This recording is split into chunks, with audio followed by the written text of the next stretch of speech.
Bacaan dari surat pertama Rasul Paulus kepada Timotius.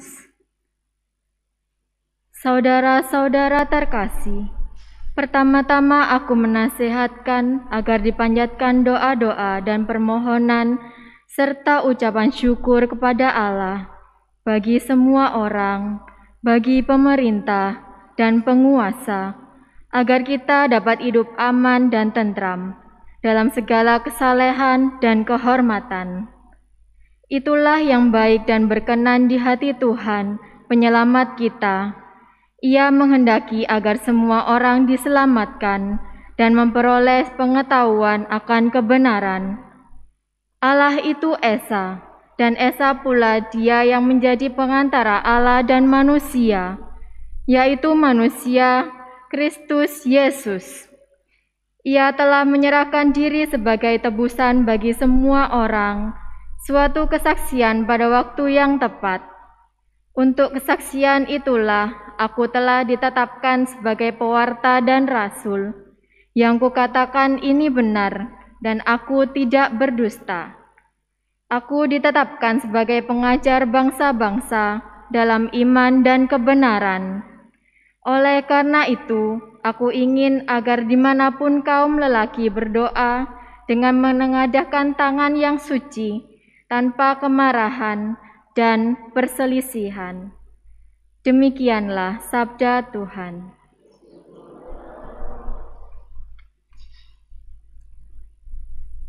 Refren. Terpujilah Tuhan, sebab Ia telah mendengarkan doa permohonanku. Terpujilah Tuhan, sebab Ia telah mendengarkan doa permohonanku.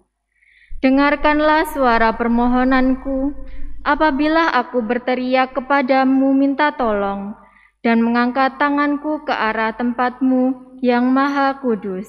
Refren. Terpujilah Tuhan, sebab Ia telah mendengarkan doa permohonanku. Tuhan adalah kekuatan dan perisaiku. Kepadanya hatiku percaya.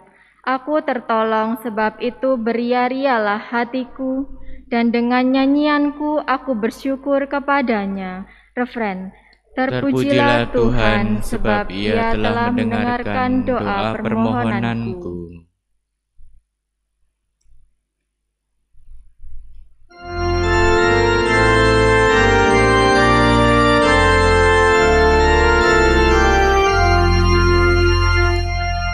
Haleluya, haleluya,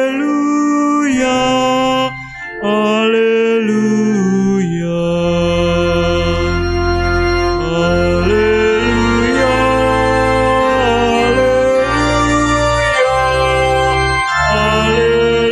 haleluya. Begitu besar kasih Allah kepada dunia, sehingga Ia mengaruniakan anaknya yang tunggal. Setiap orang yang percaya akan Dia memiliki hidup abadi. Haleluya, haleluya, haleluya. Tuhan bersamamu. Dan bersama rohmu. Inilah Injil suci menurut Lukas. Dimuliakanlah Tuhan.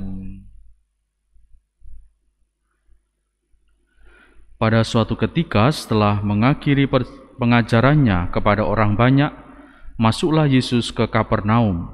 Di situ ada seorang perwira yang mempunyai seorang hamba yang amat ia hargai.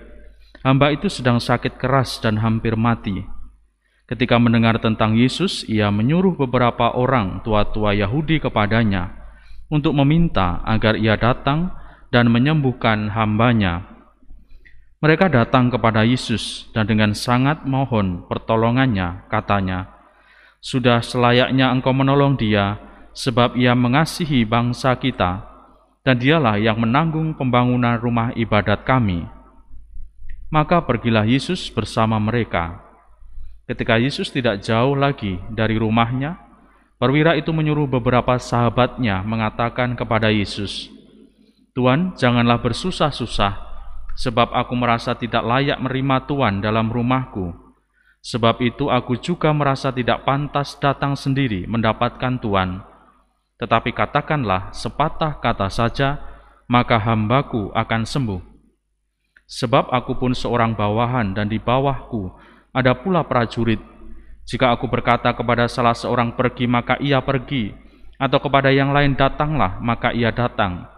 Dan jika aku berkata kepada hambaku, kerjakanlah ini, maka ia pun mengerjakannya. Mendengar itu heranlah Yesus akan dia. Sambil berpaling kepada orang banyak yang mengikutinya, ia berkata, Aku berkata kepadamu, di Israel pun iman sebesar itu belum pernah kujumpai. Setelah orang-orang suruhan itu kembali ke rumah, mereka mendapati hamba yang sakit itu sudah sehat kembali. Demikianlah sabda Tuhan. Pujilah Kristus. Saudari-saudaraku yang terkasih, nampak sekali Yesus memuji perwira yang memiliki iman yang besar. Bahkan diungkapkan di Israel pun iman sebesar itu belum pernah kujumpai. Saudari-saudaraku yang terkasih, bagaimana sebenarnya iman yang besar? Tentu kalau dalam bacaan Injil Lukas hari ini, kita bisa melihat bagaimana seseorang bisa sungguh yakin dan percaya. Bahkan mengibaratkan dengan kata-kata yang indah dan juga biasa kita ulang. Katakanlah sepatah kata saja, maka hambaku akan sembuh. Saudari-saudaraku yang terkasih, kita tentu yakin kalau ditanya apakah percaya kepada Allah, tentu kita menjawab percaya. Tetapi seberapa percaya sebenarnya kita kepada Allah? Apakah kita berani sungguh-sungguh memasrahkan diri kepada Allah? Atau masih tentu kita diberikan dalam diri kita mungkin keraguan-raguan, bahkan cemas dan khawatir.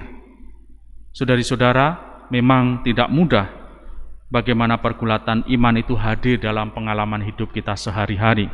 Tetapi yakinlah, semoga kita mampu juga terus bertumbuh dan berkembang, sehingga kita berani mengatakan dengan kepercayaan yang penuh, bahwa sungguh apa yang menjadi kehendak Allah kita lakukan, dan kita sungguh merasakan keselamatan itu. Saudari-saudara, semoga peringatan Santo Yohanes Chrysostomus ini juga mengingatkan kita kembali bagaimana orang sungguh dikuatkan karena iman kepada Allah. Ia berjuang dengan penuh kesetiaan, dan itu ia lakukan dengan sepenuh kepercayaannya kepada Allah. Berkat Allah menyertai kita sekalian.